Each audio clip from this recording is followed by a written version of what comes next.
쉼의 은총이라고 하는 그런 말씀을 전하겠습니다. 우리 현대인들은 모두 다 너나 할 것 없이 모두 아주 피곤한 그런 삶을 살아가고 있습니다. 그런 탓에 모든 사람들을 만나기만 하면 피곤하다고 하는 말을 입버릇처럼 하기도 합니다. 또 이런저런 일들로 인해서 스트레스를 아주 많이 받지요. 세상 살아가는 일들의 대부분의 일이 모두 다 정신적인 그런 기능을 늦출 수가 없는 것들입니다. 때로는 과도한 긴장 때문에 신경성 배앓이를 하거나 만성 소화불량이나 아니면 불면증으로 고생하는 사람들도 많이 있습니다. 병원을 찾는 대다수의 환자들이 바로 그런 고통을 호소한다고 그러죠. 무엇 때문에 그렇게들 열심히 바쁘게 사는지 모르겠어요. 바쁜 것으로 말하면 세계인 가운데 우리 한국 사람처럼 바쁜 민족이 없어요. 외국에 나가면 아마 여러분들 다 경험을 하셨겠습니다만 우리 한국 사람들을 말할 때 뭐라고 말합니까? 우리 한국 사람들의 대명사가 코리아가 아니라 빨리빨리예요. 빨리빨리.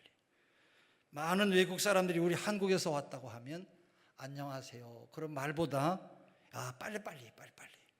이 사람들이 우리가 가기만 하면 아주 그거를 아주 자기들 유행어처럼 그렇게 말하고 있어요.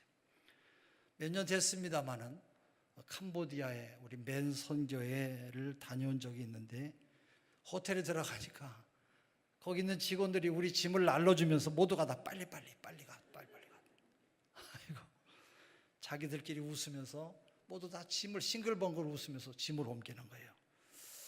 이 한국 관광객을 빨리빨리 이렇게 소리치며 영접하는 것을 보고 우리가 웃음을 참지 못했어요. 조용한 나라 대한민국은 이제 더 이상 한국의 트레이드 마크가 아니에요. 어쩌다가 우리나라의 문화가 일상적인 문화가 되어 빨리빨리가 일상적인 문화가 됐는지 모르겠어요.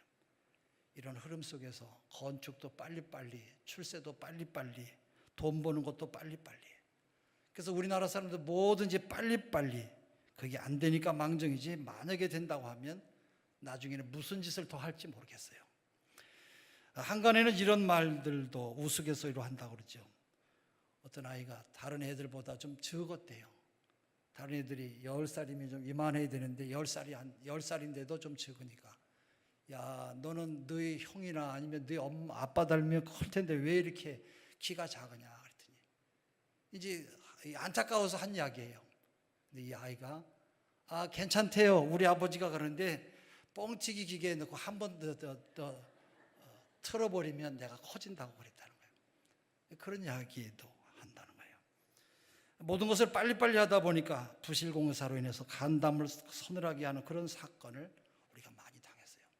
한강 다리가 무너지는가 하면 또 아파트가 무너지기도 하고 백화점이 무너지는가 하면 이런 일들이 얼마나 많이 있었어요. 정말로 울지도 못하고 웃지도 못할 그런 사건들이 참 많이 일어났어요. 그리고 지금도 도처에서 그와 같은 부끄럽기 짝이 없는 그런 일들이 일어나고 있어요. 이 모든 것들이 성장 제일주의가 만들어낸 어처구니 없는 그런 일들이에요. 이런 현상은 비단 정치, 경제, 사회에서만 일어나는 일이 아니에요. 물론 교회에도 해당되는 일이에요. 어느 교회는 목사가 부임해서 3년이 됐는데 교인이 늘어나지 않는다고 목사 보고 사임하라고 그랬대요. 당신 부흥을 못 시키니까 교회 나가라는 거예요. 당신 같은 사람은 신기천교에 있을 수가 없다. 날 보고 하는 얘기가 아니고 우리 교회가 하는 얘기가 아니라 그런 교회가 있다는 거예요. 목사가 무능해서 교인들이 늘어나질 않는다는 거예요. 이런 이야기도 우리나라에서만 들을 수 있는 그런 이야기들이에요. 하나님은 엿새 동안 일하고 다음 날 쉬셨어요. 하나님의 휴식은 인간이 보다 아름답고 건강한 생활을 영위할 수 있도록 하기 위한 하나님의 우리 인간 사랑의 극치라고 말할 수가 있어요. 그럼에도 예수를 믿는다고 하는 그리스도인들마저도 왜 그렇게 바쁘고 그렇게 분주하게 살아가는지 모르겠어요. 어쨌든 그 분주함에 대한 답변도 제대로 할 수 없으면서도 모두들 난리통에 피난 가는 사람들처럼 바쁘게 살아가고 있어요. 이 바쁘다고 하는 말의 한자어는 망이라고 하는 한번 좀 조금 더 키워도 좋은데 망자가 보입니까? 바쁠 망이라고 하는 이 말을 사용하는데 이 말은 마음심에서 망이 합쳐진 글로 마음이 바쁘면 망한다고 하는 그런 교훈을 담은 그런 글이에요. 마음심도 같이 넣었어요. 망자만 계속 나와 있어요. 마음이 바쁘면 몸도 자연스럽게 바쁘고, 또 몸이 바쁘게 움직이다 보면 생활도 바빠지는 것은 너무나 당연한 일이에요. 이런 삶은 결국 영혼까지 병들게 해서 사망에 이르게 한다고 하는 것을 우리가 깨달아야 할 것입니다. 잠언서 17장 22절에 마음의 즐거움은 양액이라도 심령의 근심은 뼈를 마르게 하느니라. 또 잠언서 4장 22절에 무릇 지킬 만한 것보다 더욱 내 마음을 지켜라. 생명의 근원이 이에서 남으니라. 그랬어요. 행복한 삶을 위해서는 무엇보다도 마음을 잘 다듬는 것이 중요하다는 거예요. 그걸 말씀하고 있어요. 다른 말로는 행복과 불행의 원인은 마음이라는 것이에요. 마음의 즐거움은 조급하게 쫓기는 경직된 생활에서는 절대로 얻을 수가 없대요. 이 쉼을 뜻하는 한자어는 쉴 휘자예요. 쉴 휘자. 착착 나와주셨으면 고맙겠습니다. 한 템포 늦지 말고. 이 쉴 휘자는 앞에 사람 인자가 있죠. 사람인이 있고 그 다음에 나무목이 합해진 그런 글이에요. 그래서 사람인과 나무목이 합해진 글자로 사람과 나무가 함께 있을 때 바로 거기에 우리 휴가의 진정한 뜻이 있다는 거예요. 그래서 휴가라고 하는 말은 사람이 나무가 우거진 곳에서 한가하게 느긋하게 쉬는 것을 휴가라고 그렇게 말하는 거예요. 그러나 아쉬운 것은 육체적인 피로가 풀린다고 해서 정신적인 피로나 영적인 피곤이 함께 풀리는 것이 아니라는 거예요. 또 영적인 피곤이 해소되면 정신적인 육체적인 피곤도 함께 사라져요. 이런 현상들은 우리가 일상에서 수시로 경험하는 그런 것들이에요. 다윗은 시편 23편에 여호와는 나의 목자시니 내게 부족함이 없으리로다. 그가 나를 푸른 초장에 누이시며 쉴 만한 물가로 인도하시는도다 노랬어요. 그의 삶과 신앙이 하나님 앞에서 평안을 누리며 누리는 바로 쉼의 노래인 것이에요. 이 아름다운 시를 통해서 우리는 천국의 쉼을 우리가 생각해보고 그려볼 수가 있습니다. 서양 사람들은 휴양이라고 하는 말을 세 가지 뜻으로 사용했어요. 그 첫째는 레크레이션, 영어. 두 번째는 베케이션.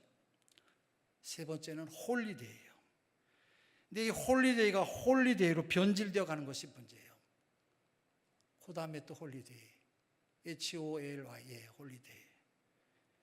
바로 여러분 똑같은 홀리데이인데 맨 앞에 있는 이 홀리데이는 거룩한 날, 오늘 주일날 하나님 앞에 영광을 돌리며 예배하는 날, 예배를 통해서 진정한 쉼을 누릴 수가 있는 날이 바로 홀리데이, 안식하는 그런 날이에요.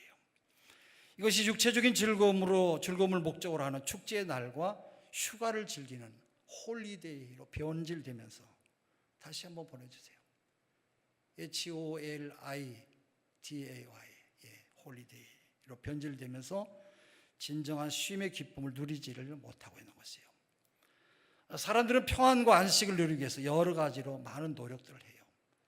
어떤 사람은 술을 마시고, 어떤 사람은 운동을 하고, 또 어떤 사람은 여행을 합니다.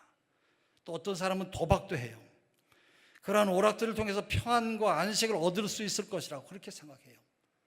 그러나 그런 것들은 결코 인생의 쉼이 되지 못하고 거기서 진정한 평안과 안식을 누리지를 못한다는 거예요.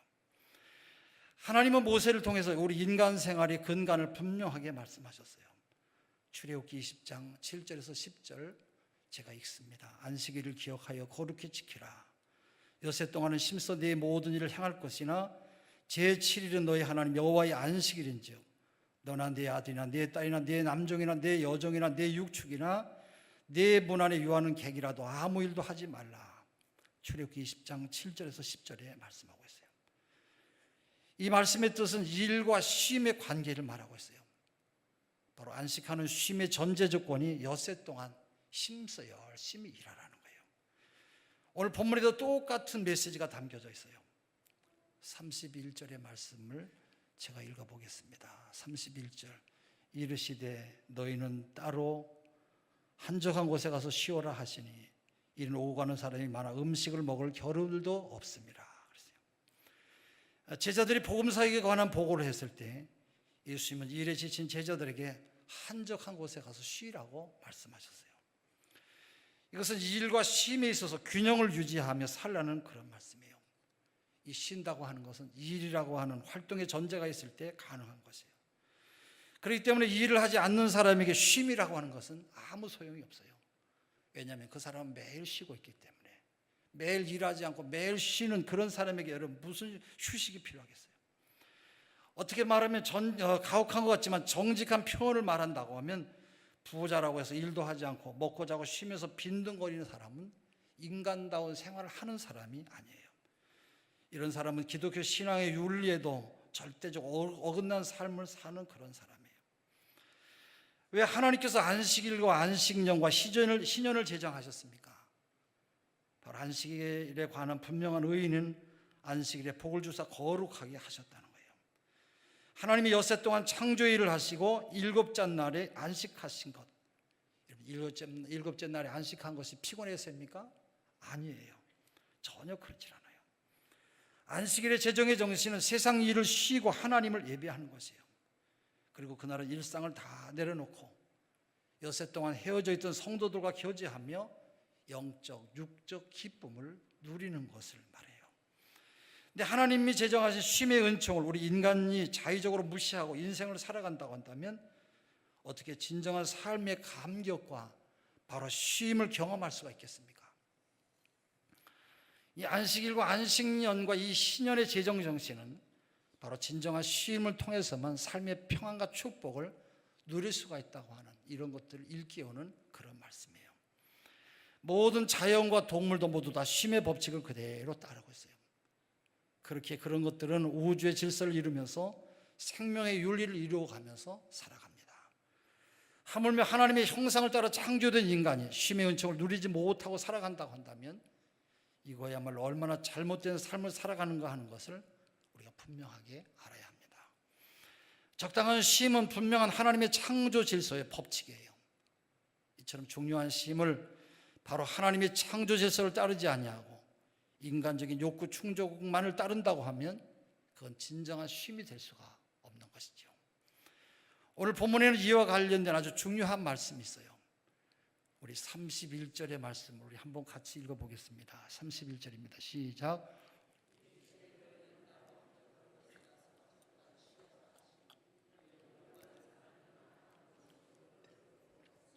네, 거기 보면 한적한 곳에 가서 잠깐 쉬라 그렇게 말하고 있어요. 오늘 우리 한국 교회가 안식년을 지키며 따라가고 있어요. 사실 목사가 제일 힘든 것은 쉼이 없다는 거예요. 새벽에 일어나서 예배를 시작하면 어떤 날은 하루 종일 신방하지요. 저녁 늦게 잠자리에 들지요. 매일 다람쥐 쳇바퀴 돌아가듯이 뛰니까 자연히 힘든 것은 사실이에요. 제가 30년 전입니다. 개척을 했는데 교인이 느닷없이 한 30-40명이 생겼어요. 그래서 이분들 섬기느라고 새벽 4시 저는 좀 일찍 나와서 예배 기도를 준비했어요. 물론 그날 나와서 준비한 게 아니라 그 전날 다 준비하죠. 그리고 새벽 기도하고 또 오늘 전도하는 날이면 또 전도에 대한 그런 성경 구절을 다 찾아가지고, 왜냐하면 그때는 처음이라 싫어도니까 성도들보다 내가 모르면 안 되니까 다 찾아가지고 이제 이따가 전도 예배 때 이야기를 해야 돼요. 또 어느 집에서 신방해달라고 하면 이 집이 무슨 일 때문에 신방해달라고 하는지 그 필요를 이야기해서 설명을 해줘야지요. 그래서 몸이 아프다 그러면 병든 것에 대해서 찾아서 말씀을 전하고, 이런저런 걸 준비하다 보니까 얼마나 바쁜지 모르겠어요. 지금은 이제 성경 어디 그러면 착 나와서 보지 않아도 이렇게 술술 나옵니다만은 옛날에 저는 처음 여러분 초년병이니까 얼마나 힘들었는지 몰라요. 그래서 여러분 그 일을 하다가 보니까 한 6개월 동안 열심히 하다 보니까 귀에서 소리가 윙윙 나요.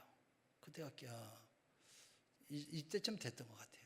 여름인데 밥을 먹어도 잠을 자도 쉼이 머리에 이게 귀에서 윙윙 소리가 나서 왜 이렇게 머리에서 소리가 날까 그랬더니 우리 어머니가 아이고 네가 엄청 힘이 든가 보구나. 그러더니 신기촌 시장에서 개고기를 사오셨어요. 그 생고기를 파는 데가 있어요. 여러분 보고 내가 고기 사달라는 말이 아니에요. 잘 들으세요. 너무 빠른 사람들이 있어가지고 말하기도 전에 벌써 다 이렇게 그러지 마세요. 내가 할 말 다 하고 여러분이 생각하면 돼요. 그래서 그걸 아침, 점심에 먹고 저녁에 먹었는데 소리가 안 나. 안 나냐? 소리 안 나냐? 안 납니다. 나는 그때까지 개고기를 잘 못 먹었어요.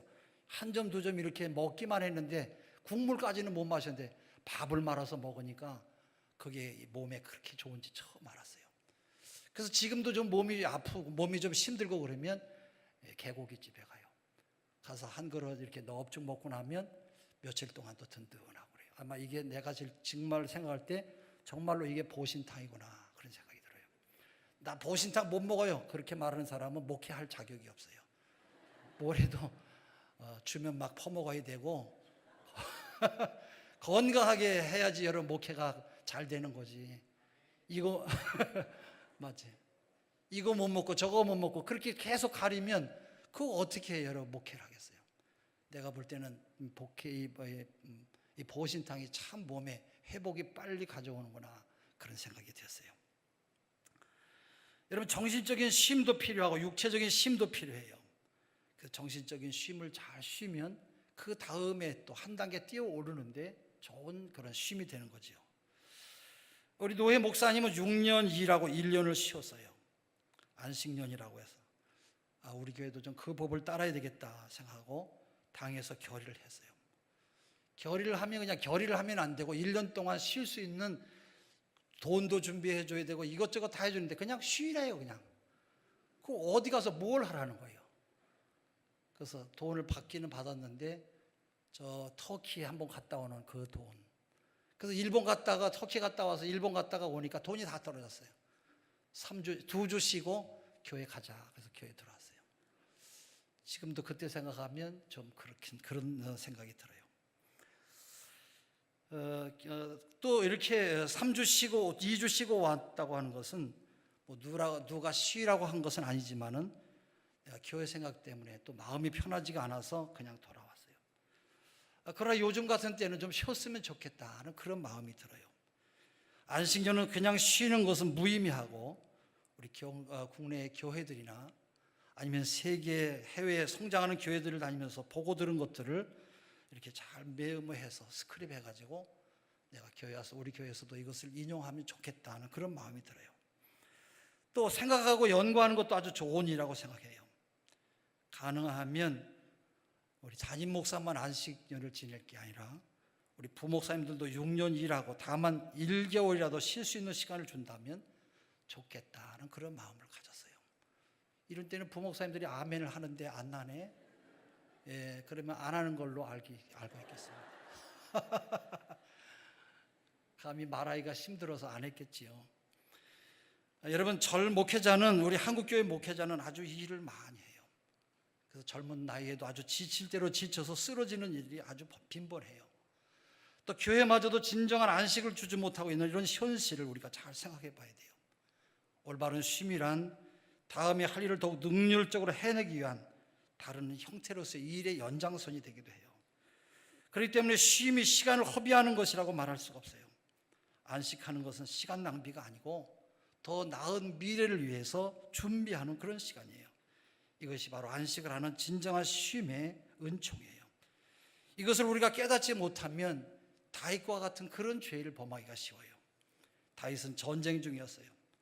다윗은 전쟁에 출정해야 되는 그런 상황인데 전쟁터에 가지 않고 다른 부하들만 전쟁터로 보냈어요. 그는 전쟁을 마치고 돌아와서 쉬고 있었던 게 아니고 아예 가지를 않고 낮잠을 자고 있었어요.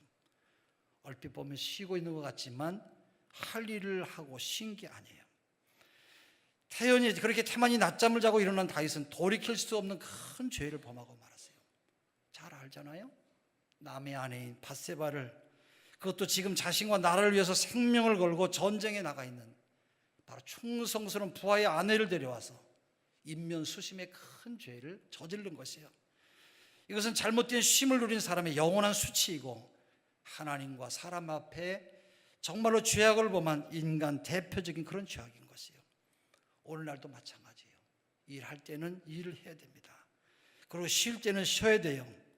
그러나 때를 분별하지 못하고 쉬어야 될 때 일을 하는 어리석은 그런 경우가 허다해요. 오늘 본문에는 식사할 겨를도 없이 일했던 제자들을 향해서 주님이 말씀하셨어요. 한적한 곳에 가서 쉬어라. 주님의 말씀은 쉼에 대한 은총을 일깨우는 그런 말씀이에요. 그리고 하나님의 창조의 질서를 계속해서 유지하고 발전시키도록 하는 원동력을 얻으라고 하는 그런 메시지가 들어있어요. 요즘은 교회마다 동호인 선교회가 아주 활발하게 활동하고 있지요. 등산, 바둑, 축구, 테니스, 골프 등등 선교회가 많이 있어요. 축구 선교회에서 이 축구 선수들을 좀 뽑는다고 하는 광고가 지금 3주째 나오고 있는데 아마 연결이 잘 안 되고 있는지 모르겠어요. 정진가 집사님 어떻게 되고 있어요? 집사님이 개인적으로 찾아서 만나요. 여기다 올리지 말고. 예.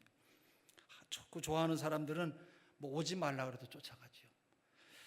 또 등산을 좋아하는 사람들도 많이 있고 운동도 골프를 좋아하는 사람들이 더러 있는 것 같아요. 그러나 몇 년 전만 해도 골프는 아예 잘못된 운동으로 생각하는 분들이 있었어요.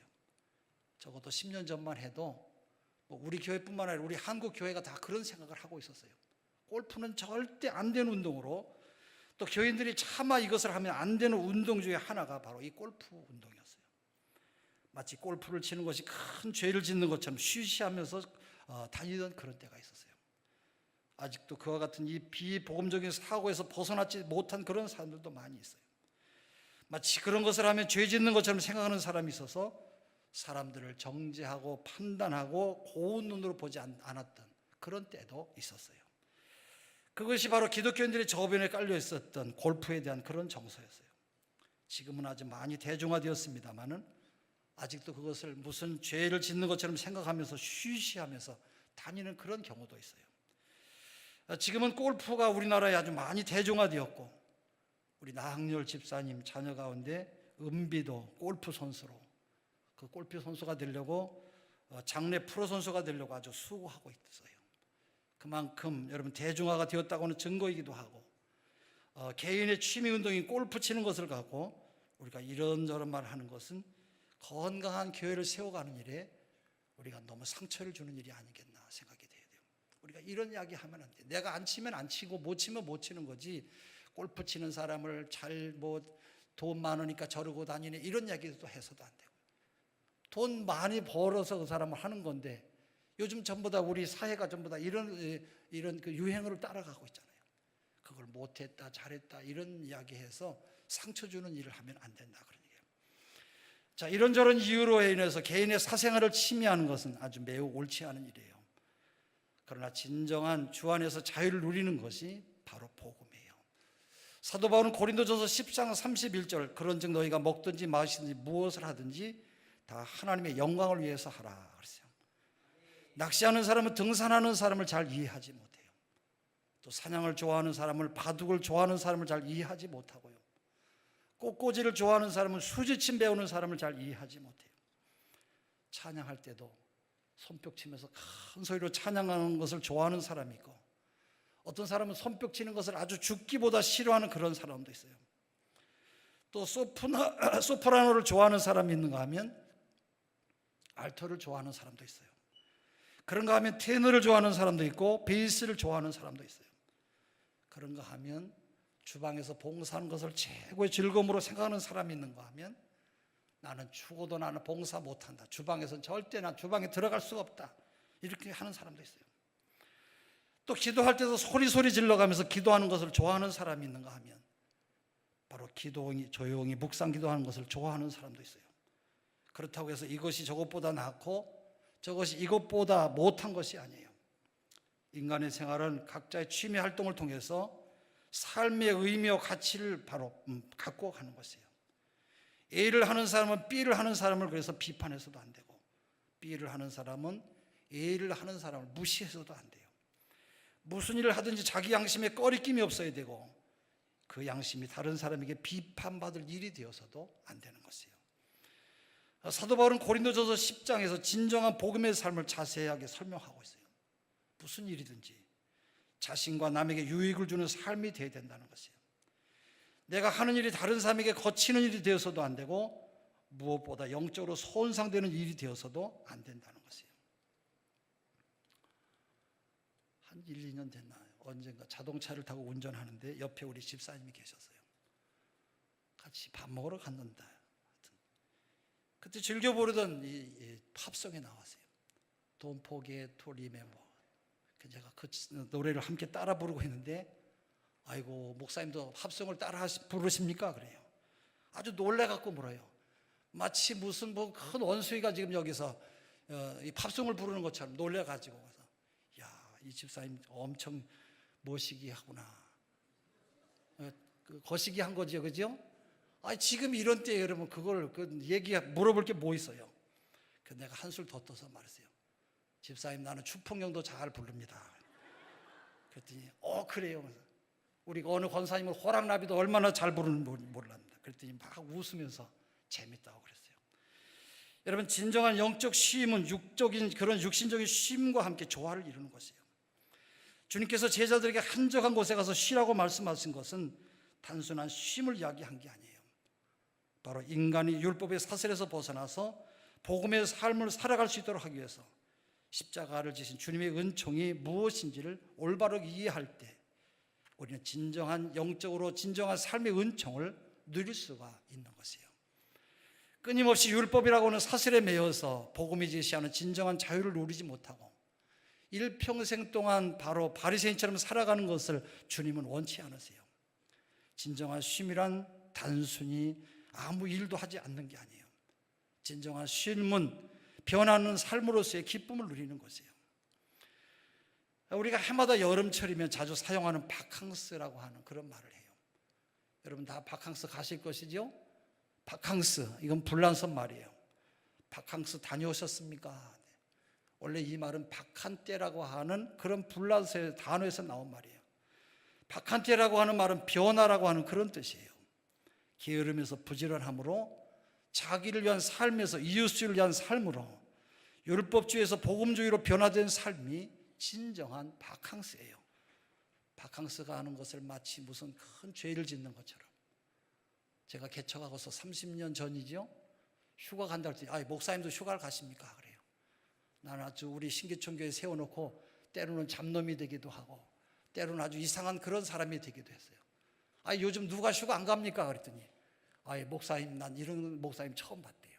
우리 그때 처음 개척하고 휴가를 가는데 그렇게 이야기하셔서 참 앞으로 내 앞날이 참 힘들겠다 그런 생각을 한 적이 있어요. 여러분, 더 나아가서 세상적인 욕망에서 하나님께로 나아가는 삶, 그 안에서 진정한 쉼이 진정한 바캉스예요. 진정한 쉼의 은총으로 주님과 함께 할 때예요. 주님이 함께 하지 않는 쉼은 그 어떤 휴식도 진정한 쉼이 될 수가 없어요.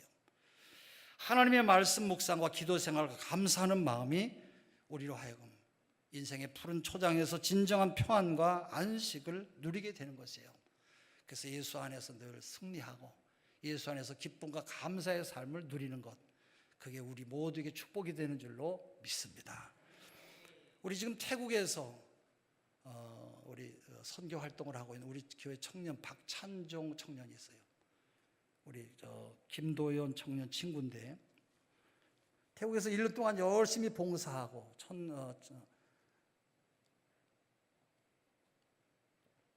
선교 활동을 하고 있는데 저희 교회에서 이제 얼마 많이는 못 주지만 거기서 최소한의 생활할 수 있는 뭐 그돈 갖고도 생활이 되는 것도 아니지만 그 선교에서 요렇게만 좀 도와주면 좋겠다 그래서 1년 전부터 도와주고 있어요. 오늘 아침에 제가 7시에 교회 나와 있는데 찬종이가 들어왔어요.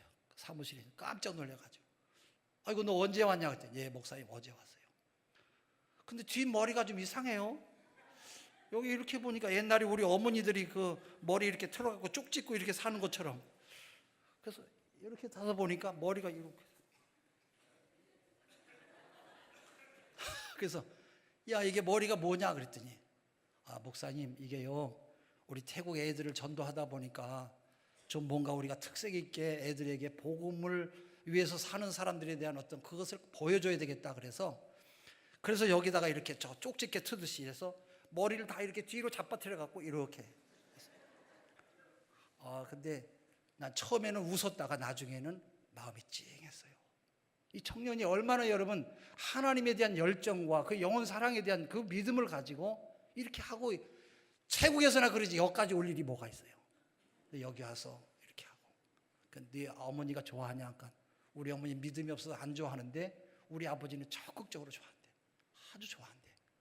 내가 같이 앉아서 이야기하다가 일부 예배 때 여기 와서 너 그래서 지금은 좋냐? 예, 이거 아무것도 안 해도 괜찮아요. 하나님을 위해서 이 청년이 뭐가 부족해요? 대학 나왔죠.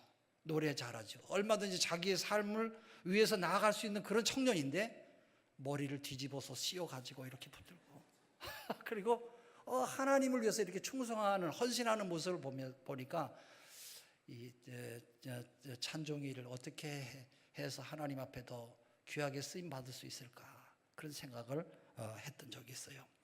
여러분, 예수 안에서만 진정한 삶의 안식과 평안을 누릴 수가 있어요.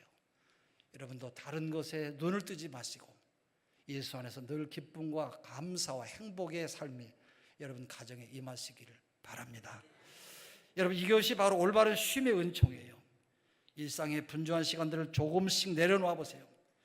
그리고 가족들과 함께 오붓하게 자연을 누리면서 한번 쉬어보세요. 그런 시간을 통해서 다윗이 노래한 시편 23편의 말씀을 또 묵상할 수도 있어요. 여호와는 나의 목자시니 내게 부족함이 없으리로다.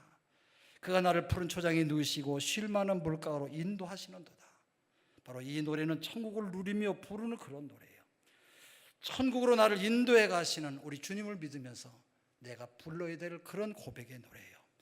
이 노래가 여러분과 우리 모두의 고백이 되시기를 주의 이름으로 축원합니다.